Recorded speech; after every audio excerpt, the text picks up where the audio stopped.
ক্ষত্রিয়ের ছেলেরা শাস্ত্র পাঠের সঙ্গে সঙ্গে যুদ্ধবিদ্যাও শিখতে আরম্ভ করল।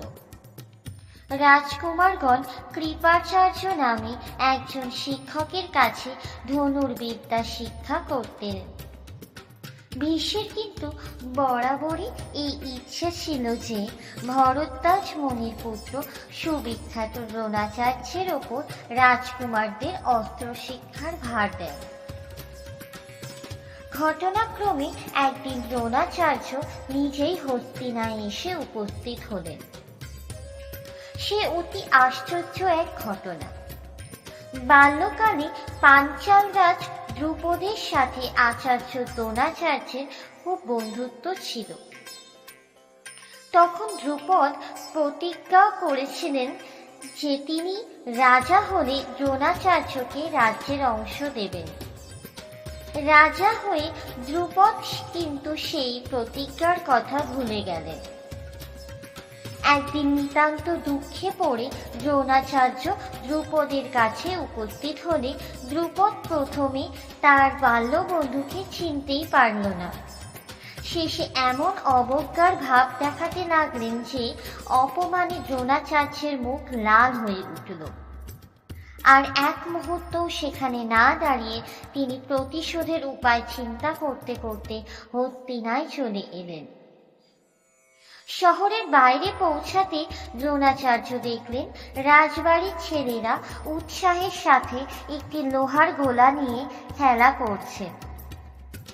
খেলতে খেলতে গোলাটা হঠাৎ এক কুয়োর মধ্যে পড়ে গেল।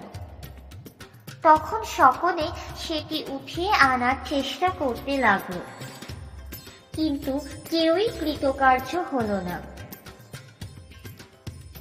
আচার্য দ্রোণাচার্য এই ব্যাপার দেখে হেসে হেসে বললেন, ছি ছি, ক্ষত্রিয়ের ছেলে হয়ে তোমরা এই সামান্য কাজটা করতে পারলে না?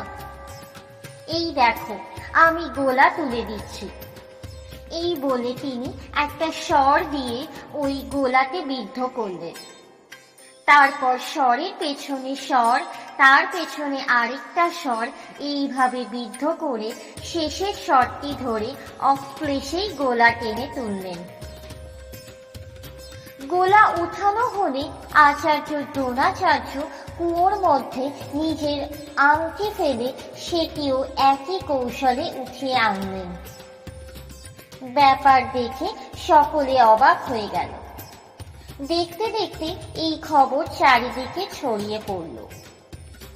আচার্যের এই আশ্চর্য শক্তির কথা শুনে ভীষ্মের আর বুঝতে বাকি রইল না যে স্বয়ং দ্রোণাচার্য এসেছেন। কেননা এই কাজ আর কারোর দ্বারা সম্ভব হতে পারে না। তিনি মনে মনে এতদিন যা চাইছিলেন তাই হল। দ্রোণাচার্য নিজেই এসে উপস্থিত হলেন।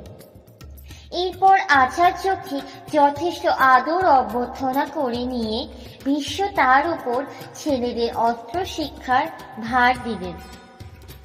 এরকম আদর যত্ন এবং হঠাৎ এতগুলি শিষ্য পেয়ে দ্রোণাচার্য তখন ভীষণ আনন্দিত।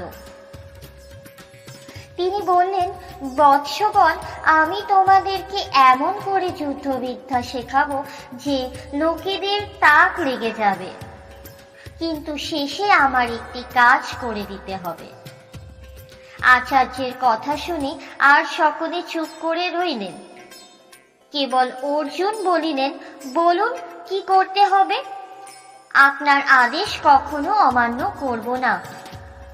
অর্জুনের কথায় খুশি হয়ে দ্রোণাচার্য তাকে বুকে টেনে আদর করলেন।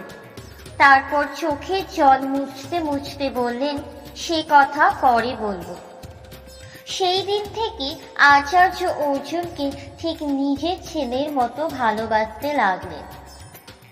যথারীতি রাজকুমারদের অস্ত্র শিক্ষা আরম্ভ হলো। রাজকুমারদের সাথে আর যারা দ্রোণাচার্যের কাছে শিক্ষা পেত তাদের মধ্যে কর্ণই প্রধান। এই কর্ণকে লোকে অধিরথ সারথীর ছেলে বলে জানত, কিন্তু বাস্তবে সে যুধিষ্ঠির সহোদর কুন্তির জ্যেষ্ঠ পুত্র। কর্ণের জন্মের পর কুন্তি তাকে পরিত্যাগ করেন। তখন থেকে অধিরথ নামে এক সারথি তাকে পালন করছিল। কুন্তী যে কর্ণের মা এ কথা আর কেউ জানত না। কর্ণ নিজেও এই কথা অনেক কাল পর্যন্ত জানতে পারেননি।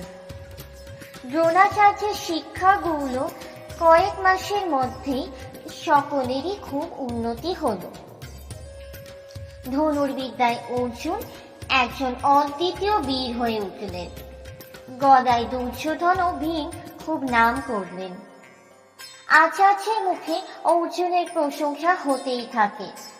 তিনি মনে করলেন এই প্রিয় শিষ্যটিকে এমন সকল কৌশল শেখাবো যে পৃথিবীতে কেউ যেন তার সাথে এঁটে উঠতে না পারে। আর সত্যি কাজেও তিনি তাই করলেন। অর্জুনের আদর দেখে হিংসায় দুর্যোধন আর বাঁচে না।